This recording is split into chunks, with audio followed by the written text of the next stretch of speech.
Well, I got to tell you, happy springtime in Texas. My name is Ted Nugent, but I'm not here representing myself. I get to travel this country every year for the last 50 years, in every city, in every state, meeting the greatest Americans in all my travels, working hard, playing hard, dedicated Americans who are driven to be an asset to their family and their community and their country. I was born in Detroit in 1948, and I could live anywhere in the world I want to, and I do. I moved to Texas 12 years ago because this is special.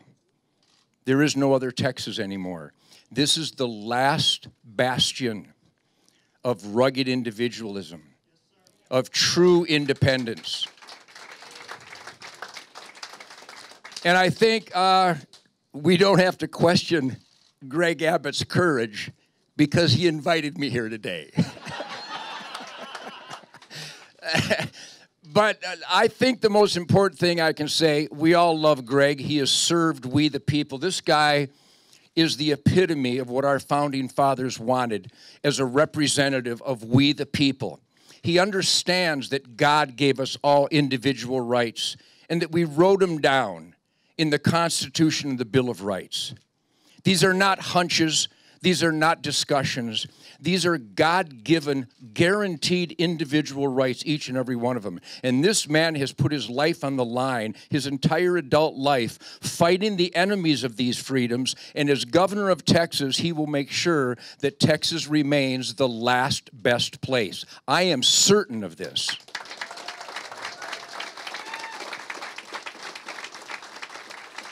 And I could go on, but obviously you were all here, even though I have a feeling there's some undercover agents here somewhere. We welcome you, too, because we love sharing the truth with those that don't get it. But I was born in Detroit in 1948, and this is very important. Here it is, 65 years later. Detroit was magnificent. They were proud of their Herculean work ethic.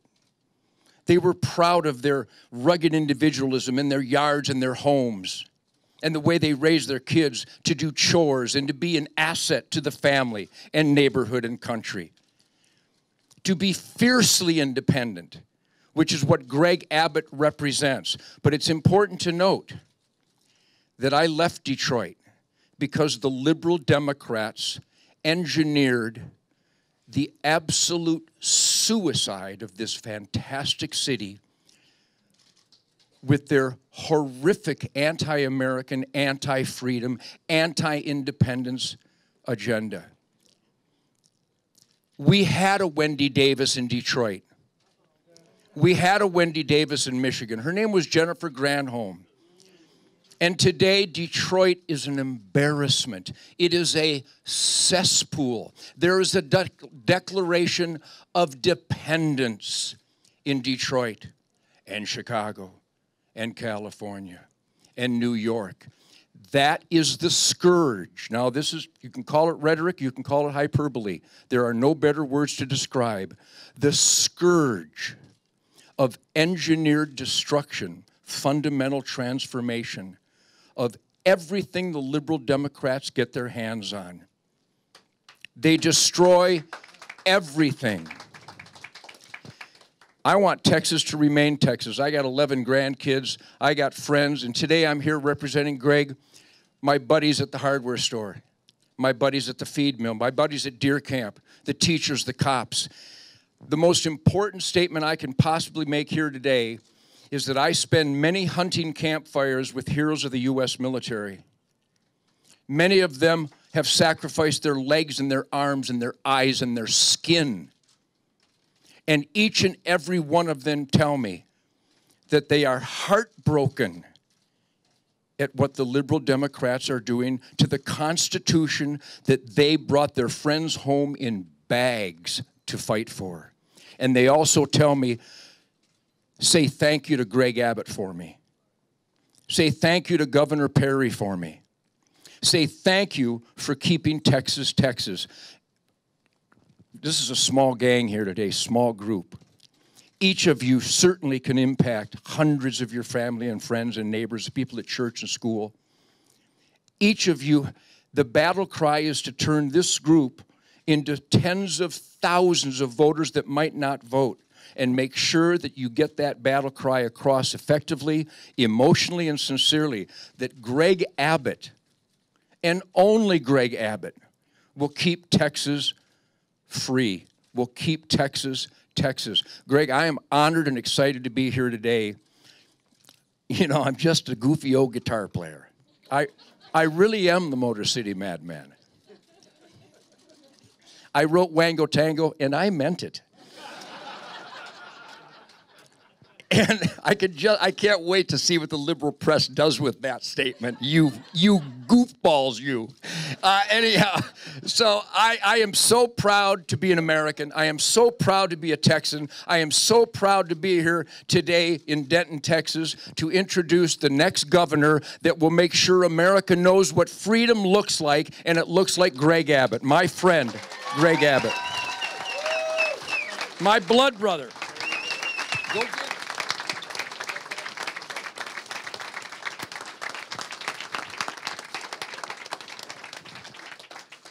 Thank you all. Thank you, Ted Nugent, a fighter for freedom in this country. A man like so many Americans who want to see that we as a state and we as a nation remain firmly fixed on the foundation of the United States Constitution. And I can guarantee you, as your next governor, I will stand by the Constitution of the United States of America.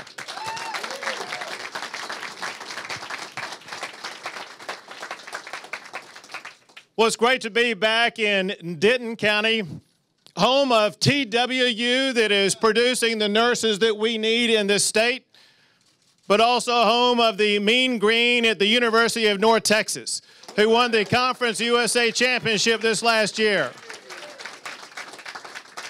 which also happens to have a lot of people who are working in my campaign. Thank you to the college Republicans and to the young Republicans here in Denton County and across the state of Texas for making such a big difference.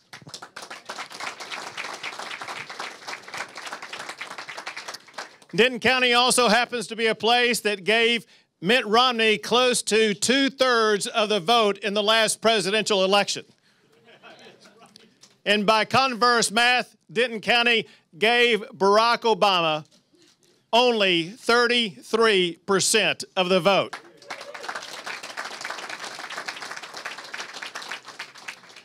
You are the reason why all these high-paid operatives that used to work for Barack Obama, who are now coming to the state of Texas to turn Texas blue, are going to meet with abject failure in this election. Because you will keep Denton County red, and you will keep Texas the reddest state in the United States of America.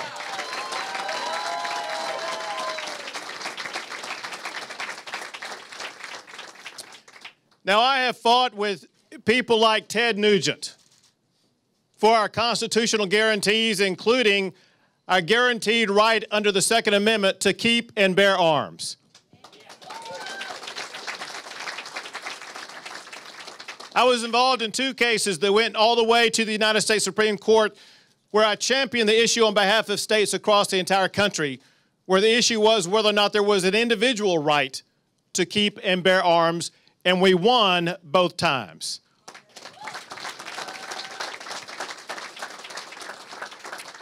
But to be honest, the highest profile debate I had on the Second Amendment was one in which Ted Nugent and I were in Katy, Texas, out in West Harris County, where we debated the Second Amendment with Piers Morgan. Y'all know who Piers Morgan is? Okay, why have you all been watching CNN?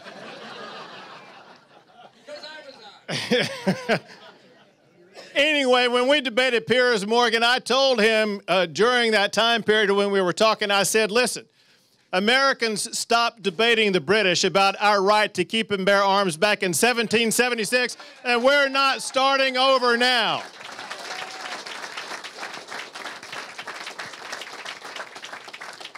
Well, I've also been fighting for other values and principles and constitutional issues. It's the reason why I've been fighting back against a federal government that takes too much of your money and runs too much of your lives. And that is why I have been required to file now 30 lawsuits against Barack Obama and his administration.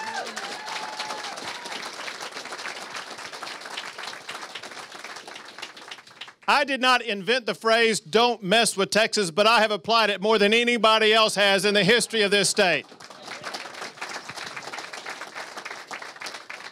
I sued to stop Obamacare because I could see the harm that it would cause to Texas families and to small businesses. The good doctor applauds.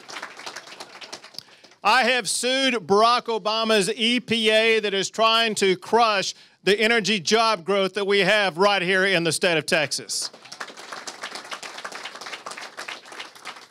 And I filed a lawsuit against Eric Holder himself.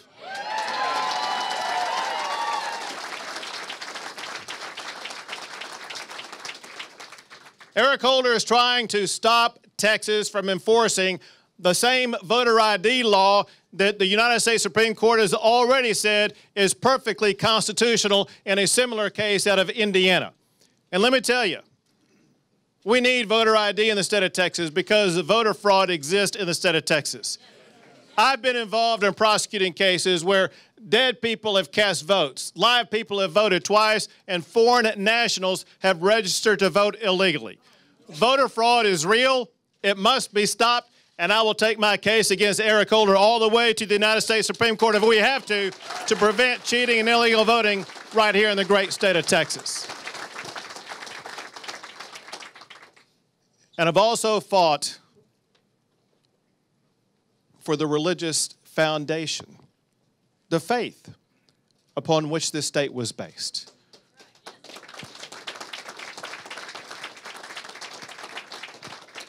That's why when the atheist was crossing the Texas Capitol grounds and saw that monument with the 10 Commandments on it and asked a federal judge to have that monument torn down, I said, not on my watch will I allow the 10 Commandments to be torn down.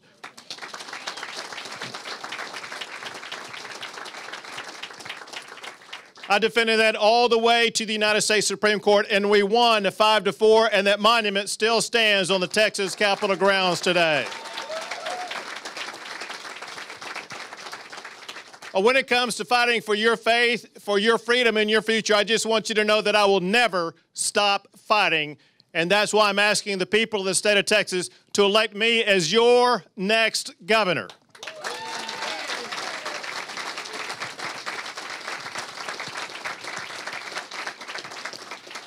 And I want you to know, as governor, I will ensure that Texas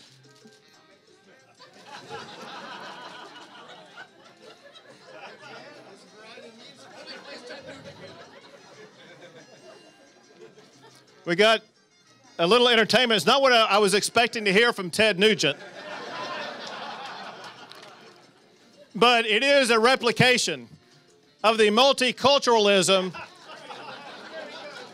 that I am reaching out to, because this is the music that is part of my wife and her family, because when I'm elected governor, my wife will be the first Latina First Lady in the history of the state of Texas.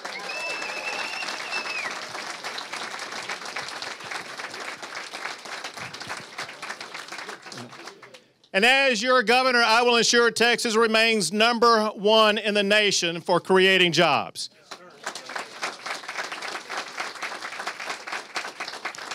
Texas has created more jobs than any other state. Texas has been the top exporting state for 11 years in a row. Texas has been ranked #1 for doing business 9 years in a row. And a study came out recently listing the top 10 cities in the country for job growth for the coming decade. 7 of those top 10 cities are right here in Texas, with Dallas-Fort Worth being 2 of them.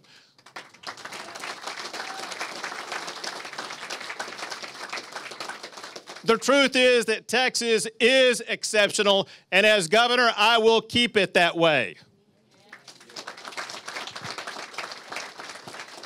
Also, as governor, I'm going to be working to deal with some of the challenges that we face. One of those challenges some of you dealt with on your pathway to arriving at this event today, and it was called I-35. It doesn't matter if it's I-35 or if you're able to make it that far, 635, I-20, 45, whatever the roadways are, we all know that they are too crowded. Well, I have a plan that will add $4 to $5 billion a year to get our roads unclogged without raising a single penny of taxes, fees, or tolls. I will get Texas moving.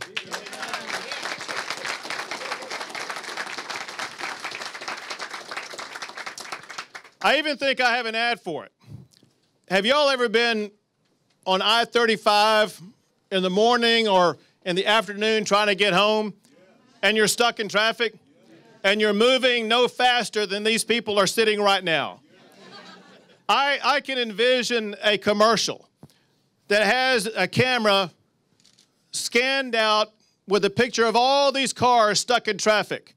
Then you zoom in a little bit closer, and you see a guy in a wheelchair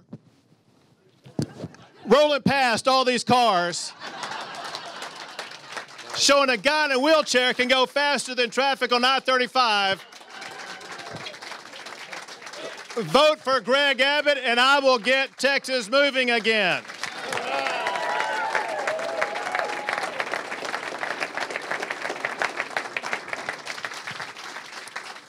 But I also understand the importance of education for our future. That wife I was talking about earlier is a terrific woman to whom I've been married for more than 32 years now. My wife was both a teacher and a principal. And we've seen firsthand the way that education can transform the lives of children to achieve things their parents could not even dream of. We will focus on education. We will cultivate quality teachers and principals. We will stop forcing teachers to be forced to teach to so many standardized tests.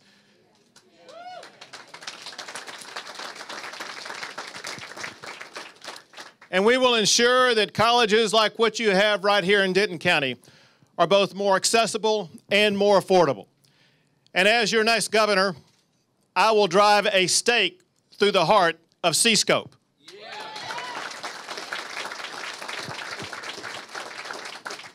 And we will not allow Common Core to come to the state of Texas, because we know that parents, teachers, and schools know far better how to educate our kids than do a bunch of bureaucrats in Washington, D.C.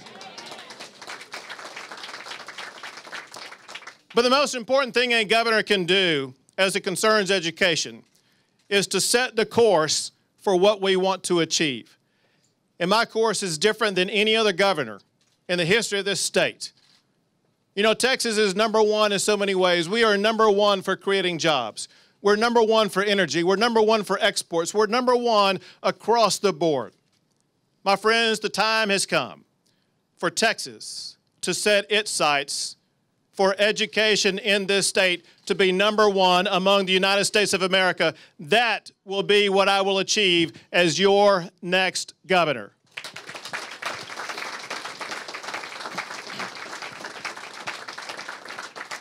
Let me just close by telling you a story that is becoming a very common story in our great state.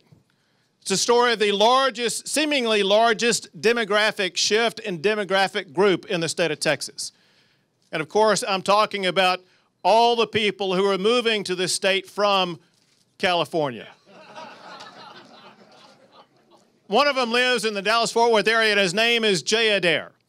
And I was visiting with Jay why it is that he moved his multi-billion-dollar international business from California to Texas.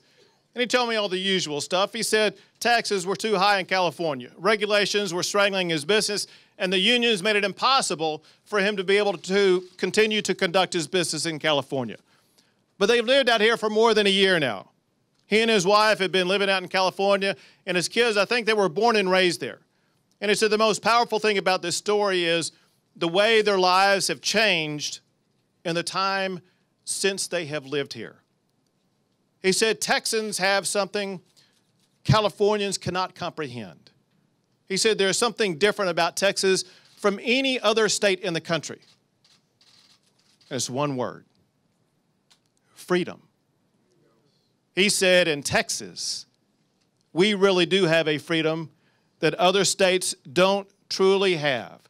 And I just want you to know it is that freedom and the free enterprise principles behind it that I will fight for you and your future every single day as your next governor.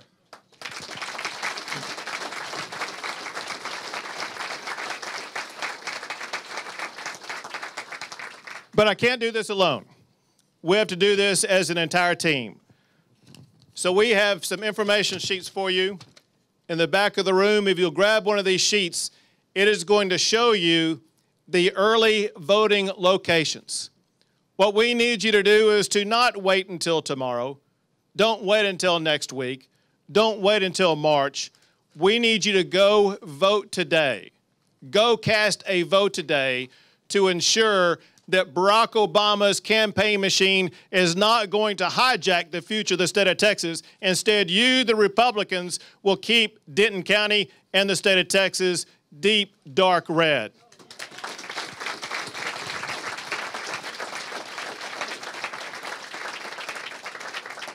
So grab a friend, grab a neighbor, get somebody else to go vote with you, and ensure that, don't go vote for you, you know that.